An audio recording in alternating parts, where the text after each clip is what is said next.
last but not least, it's my pleasure to invite Mr. Mark Lamont Hill, and I introduced him just now as an American citizen,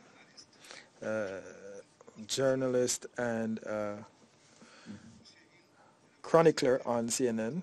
He is freshly back from Palestine, returned this morning, and he's joining us to give us his perspective from the perspective of civil society. Mark, the floor is yours. Mr. Secretary General, Chairman, Ambassadors, and Your Excellencies, good afternoon. It is with great honor and humility that I accept the opportunity to speak before you. As a scholar, as an activist, and as a citizen, I am profoundly interested in the plight of the Palestinian people, as well as the broader ethical, moral, and political implications of their struggle for freedom and justice, as well as equality. As such, this annual convening represents a critical intervention. It also represents a site of possibility. On the other hand, it shows considerable irony. As you well know, this year marks the 70th anniversary of the Universal Declaration of Human Rights. This declaration is produced out of the rubble and contradictions of World War II, and it was intended to offer a clear ethical and moral outline of the basic rights and freedoms to which all human beings, irrespective of race, religion, class, gender, or geography, are entitled. This declaration, of course, has been far from perfect, both in design and in execution. Too often we have framed human rights through the lens of the West. We've viewed it through the gaze of colonialism, and we have assessed them through the limited prism of our own experiences. Simply put, the powerful have too often attempted to universalize their own particular and local values. Still, the Universal Declaration of Human Rights has offered us a flawed but functional starting point from which to articulate basic moral and ethical ambitions as global citizens. These ambitions have been particularly helpful when attempting to keep track of the vulnerable against the backdrop of imperialism, exploitative economic arrangements, white supremacy, patriarchy, and all the other entanglements of the modern nation state. For this reason, it is indeed ironic and sad that this year also marks the 70th anniversary of the Nakba, the great catastrophe in May 1948 that resulted in the expulsion, murder, and to date, permanent dislocation of more than 1 million Palestinians. For every minute that the global community has articulated a clear and lucid framework for human rights, the Palestinian people have been deprived of the most fundamental of them.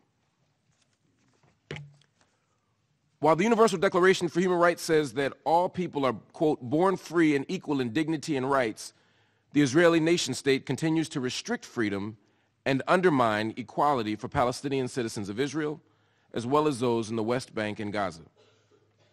At the current moment, there are more than 60 Israeli laws that deny Palestinians access to full citizenship rights, simply because they're not Jewish. From housing to education to family reunification, it is clear that any freedoms naturally endowed to all human beings are actively being stripped away from Palestinians through Israeli statecraft. While human rights promises the right to life, liberty, and security of person, Palestinians continue to live under the threat of random violence by Israeli military and police, disproportionate violence within the West Bank and Gaza, unprompted violence in the face of peaceful protest, and misdirected violence by an Israeli state that systematically fails to distinguish between civilians and combatants. While the Universal Declaration for Human Rights protects us against torture and cruel and inhuman or degrading treatment or punishment, Palestinians continue to be physically and psychologically tortured by the Israeli criminal justice system, a term I can only use with irony. As human rights groups around the world have noted, the use of solitary confinement constitutes a clear and indisputable form of torture. Yet in the West Bank, Palestinians are routinely subjected to solitary confinement and indefinite detention, often without any formal charges being filed. Last year, the Israeli Supreme Court ruled that physical torture in, quote, exceptional cases, including ticking time bomb situations constitute acceptable means by which to engage in torture. Although these exceptions are themselves a violation of the absolute human right not to be tortured, Israeli security operates in practice in such a way that nearly all Palestinian cases are viewed as exceptional. Nearly every Palestinian is understood to be a potential terrorist, thereby making them susceptible to ticking time bomb investigation tactics at all times. As such, Israel's practices are routinely in clear violation of the UN's Convention on Torture, which was signed by Israel in 1986 and ratified in 1991. While the Declaration of Human Rights insists that no one be subjected to arbitrary arrest, detention, or exile, Palestinians are routinely denied due process of law. West Bank Palestinians are regularly placed under administrative detention, a framework that allows them to be incarcerated for up to 6 months and can be extended after judicial review without being charged with a crime. The only thing needed for such outcomes is the ambiguous claim of a security threat, a claim used by the Israeli state at all times, at all costs, and for all reasons. Through this vagueness, Palestinians are routinely punished for their political views rather than any actual threat of violence. The Declaration of Human Rights insists that all humans are entitled to a, quote, fair and public hearing by an impartial tribunal. Israeli military courts, the exclusive adjudicator largely for West Bank residents, and in some cases Palestinian citizens of Israel, they have a conviction rate of more than 99%. That suggests that Palestinians are either more guilty than any other group in human history, or that the Israeli government is unwilling or incapable of offering fair and impartial trials for Palestinians. Declaration of Human Rights promises the right to freedom of movement and residence within the borders of each state, as well as the right to leave any country, including his own, and to return to said country. It is impossible to travel throughout historic Palestine and not see the blatant restriction of movement between cities in the occupied Palestinian territories, as well as inside the state of Israel. Standing checkpoints, temporary or flying checkpoints, annexation walls, and other security barriers prevent Palestinians from moving freely both within areas legally designated by the Israeli government and co-signed by the Palestinian Authority under the terms of Oslo. But also we see in Gaza the restriction of movement that is so severe that it literally defines life in the area. I promise you that I will not exhaust all of my time by enumerating every human rights violation perpetrated by the Israeli government. These are well known and have been well documented by every credible human rights organization in the world. Rather, I would like to speak to you about the urgency of the current moment.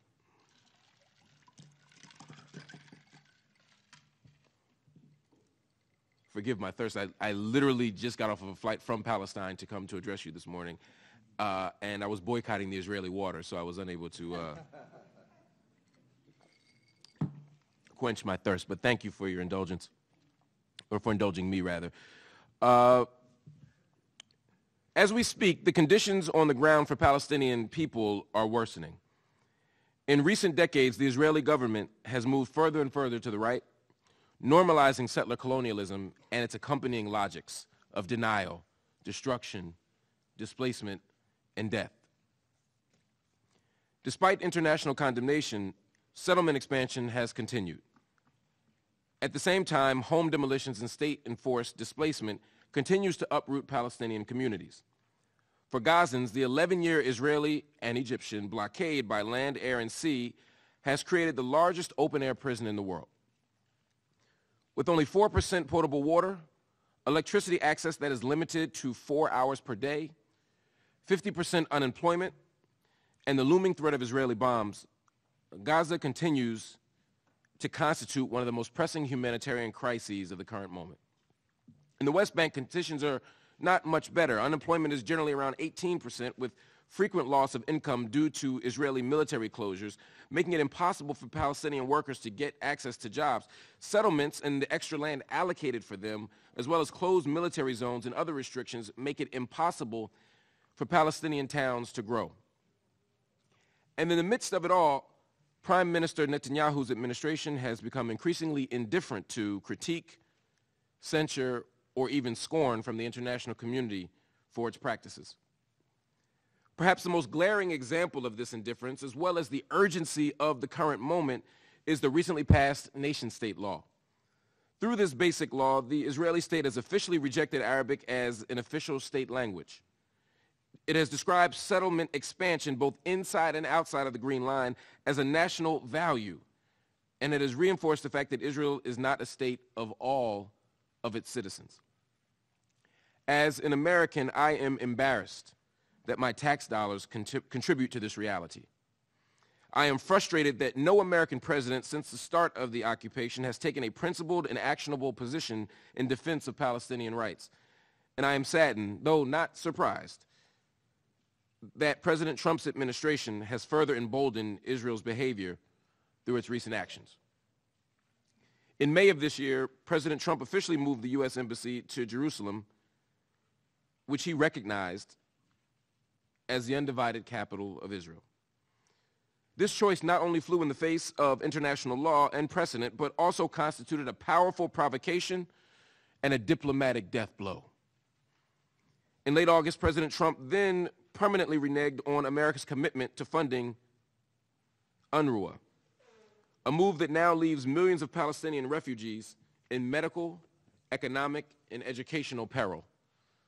Moreover, the move serves as a political strong-arm tactic, whereby the United States is unilaterally attempting to resolve, through the Trump administration, the final status of Palestinian refugees. While President Trump's policies have been the most dramatic, it is important that I stress to you, to reiterate to you, that they are not wildly out of step with American policy. Cuts to UNRWA is an idea that has been raised in Washington for years, dating back at least to the George W. Bush administration. President Trump's decision to move the U.S. Embassy in Israel from Tel Aviv to Jerusalem caused enormous controversy, but he was merely implementing a bipartisan law Congress passed in 1995. And in so doing, he executed what has already been official United States policy and the fulfillment of a promise made by every United States president and presidential candidate, Democrat and Republican, for a very long time. With regard to the question of Palestine, Donald Trump is not an exception to American policy. Rather, Donald Trump is a more transparent and aggressive iteration of it. As I mentioned at the beginning of my remarks, the words offered today by everyone in this room are a necessary component of our resistance efforts. We need powerful, counterintuitive, dangerous, and courageous words. But we must also offer more than just words. Words will not stop the village of Khan al-Ahmar with its makeshift schools created by local Bedouin villagers.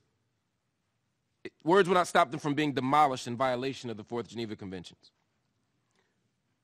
Words will not stop poets like Darin Tatur from being caged in Israeli jails, for having the audacity to speak the truth about the conditions of struggle on her own personal Facebook page. Words will not stop peaceful protesters in Gaza from being killed as they fight for freedom against Israel's still undeclared borders. Regarding the question of Palestine, beyond words, we must ask the question, what does justice require? To truly engage in acts of solidarity, we must make our words flesh. Our solidarity must be more than a noun. Our solidarity must become a verb. As a Black American, my understanding of action and solidarity action is rooted in our own tradition of struggle. As Black Americans resisted slavery, as well as Jim Crow laws that transformed us from a slave state to an apartheid state, we did so through multiple tactics and strategies. It is this array of tactics that I appeal to as I advocate for concrete action from all of us in this room. Solidarity from the international community demands that we embrace boycotts, divestment, and sanctions as a critical means by which to hold Israel accountable for its treatment of Palestinian people. This movement, which emerges out of the overwhelming majority of Palestinian civil society, offers a nonviolent means by which to demand a return to the pre-67 borders, full rights for Palestinian citizens, and the right of return as dictated by international law. Solidarity demands that we no longer allow politicians or political parties to remain silent on the question of Palestine. We can no longer, in particular, allow the political left to remain radical or even progressive on every issue, from the environment to war to the economy, to remain progressive on every issue except for Palestine. Contrary to Western mythology, black resistance to American apartheid did not come purely through Gandhian nonviolence. Rather, slave revolts and self-defense and tactics otherwise divergent from Dr. King or Mahatma Gandhi were equally important to preserving safety and attaining freedom. We must allow, if we are to operate in true solidarity with Palestinian people, we must allow the Palestinian people the same range of opportunity and political possibility. If we are standing in solidarity with Palestinian people, we must recognize the right of an occupied people to defend itself. We must prioritize peace. But we must not romanticize or fetishize it. We must advocate and promote nonviolence at every opportunity, but we cannot endorse a narrow politics of respectability that shames Palestinians for resisting, for refusing to do nothing in the face of state violence and ethnic cleansing. At the current moment, there is little reason for optimism. Optimism, of course, is the belief that good will inevitably prevail over evil, that justice will inevitably win out. In the course of human history, and certainly even in the course of the United Nations, there is no evidence of such a proposition. Optimism is unsophisticated. Optimism is immature. Optimism is what my students have when they take examinations that they did not study for. Some become quite religious at that time.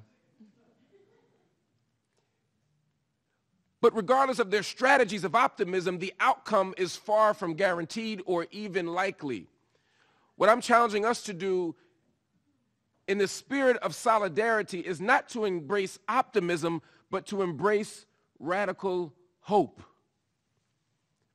Radical hope is a belief that despite the odds, despite the considerable measures against justice and peace, despite the legacy of hatred and imperialism and white supremacy and patriarchy and homophobia, despite these systems of power that have normalized settler colonialism, despite these structures, we can still win, we can still prevail. One motivation for my hope in the liberation and ultimate self-determination of the Palestinian people comes in August of 2014. Black Americans were in Ferguson, Missouri, in the Midwest of the United States, protesting the death of a young man named Michael Brown, an unarmed African-American male who had been killed by a law enforcement agent.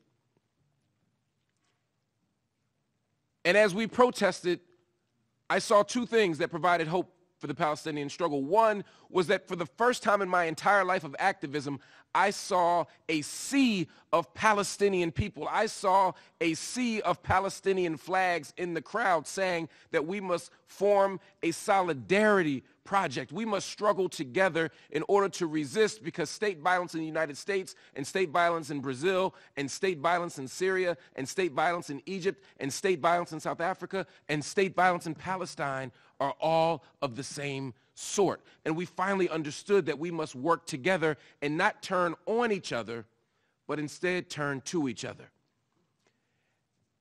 And later that night, when the police began to tear gas us, Miriam Barghouti tweeted us from Ramallah. She, along with other Palestinian youth activists, told us that the tear gas that we were experiencing was only temporary. They gave us tips for how to wash our eyes out. They told us how to make gas masks out of T-shirts. They gave us permission to think and dream beyond our local conditions by giving us a transnational or a global solidarity project. And from those tweets and social media messages, we began then to organize together. We brought a delegation of black activists to Palestine, and we saw the connections between the police in New York City who were being trained by Israeli soldiers and the type of policing we were experiencing in New York City. We began to see relationships of resistance, and we began to build and struggle and organize together. That spirit of solidarity, a solidarity that is bound up not just in ideology, but in action, is the way out. So as we stand here on the 70th anniversary of the Universal Declaration of Human Rights and the tragic commemoration of the Nakba, we have an opportunity to not just offer solidarity in words, but to commit to political action, grassroots action, local action, and international action that will give us what justice requires. And that is a free Palestine from the river to the sea. Thank you for your time.